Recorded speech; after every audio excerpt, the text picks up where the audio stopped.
100 of the greatest sci-fi movies. Man, it's me, your boy Seed. I am the host of almost all the stuff you hear on the Paprika Network, man. We also have the Refresh Teen Show. We also have the Cinnamon.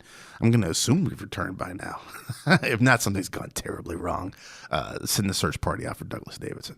We are talking about science fiction movies here in this series.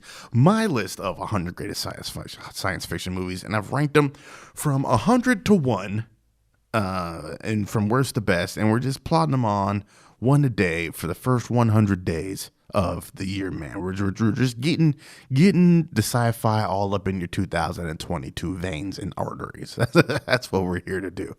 How's this list going? According to the comments, not great. Well, yesterday we talked about number 63 on the list, which is Ad Astra. I implored you to go back and watch Ad Astra again because there's a lot of great character work. A lot of great subtlety coming out of Brad Pitt's performance. Tommy Lee Jones is just as surly as he's always been. Like, Tommy Lee Jones in this movie is how I assume Tommy Lee Jones in real life is, because he plays that surliness way too good. He's one of those guys that's like, you see him in the movies like playing some shady character, and you're like, I bet that motherfucker's really shady in real life. He's not even acting right here. But yeah, man, go back and check out Ad Astra if you haven't. I guarantee you, this is one that you're going to want to check out if you haven't. And if it's been a while, if you were negative on that movie the first time you watched it, I implore you to give it one more chance. Today, we're talking about 62 on our list, our second animated movie. Man, number 62 on the list. The first one was down in the 70s, maybe like 71, something like that. Paprika? Boy, that shit. But today, 62, we're talking about a classic in sci-fi animation, man. 1995's Ghost in the Shell.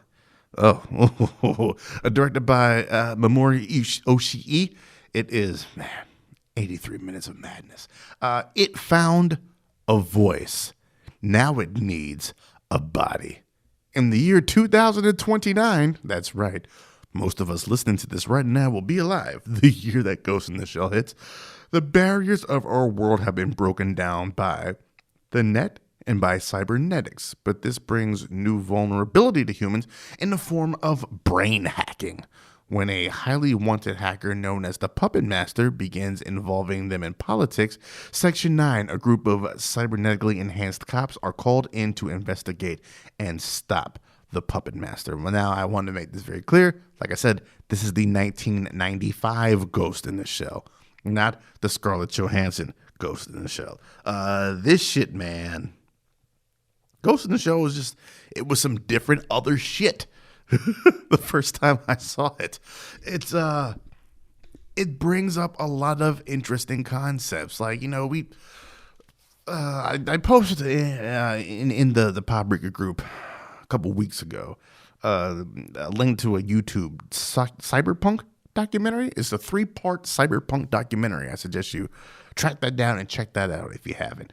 And Ghost in the Shell fits very firmly in that cyberpunk type of aesthetic, type of vibe, man. Just when cybernetics have integrated themselves so fully into our culture that they've now invaded our own persons, our own, flesh and blood, and it's evolved humanity into something different. But with each new technology comes new vulnerabilities to that technology. And there's always going to be a weak spot somewhere. There's always going to be something to exploit.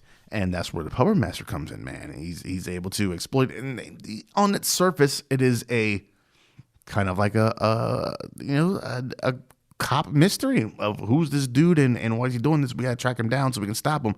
But it's deeper than that, really. There's a lot of talk of identity and what it means to be human, and the people who haven't done all the cybernetic enhancements to their bodies, like what's their thoughts on all this. It is philosophical talk wrapped in, at the time in 95, great animation. And the animation for the most part still holds up today. Like, obviously technology is advanced, but still, it's still a good looking joint. It's at 83 minutes, man. It's well paced.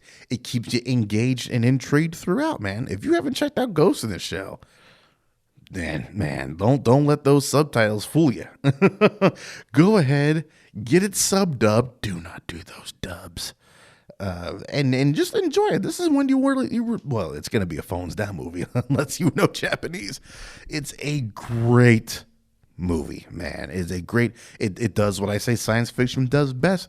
It uses the trappings of science fiction to look at humanity, and this is a great philosophical look at humanity all throughout Ghost in the Shell. So if you've never checked out this bit of business, I implore you to go ahead and just do that. Is number 62 on our list. We'll be back in 24 of the hours to talk number 61 right here on Paprika.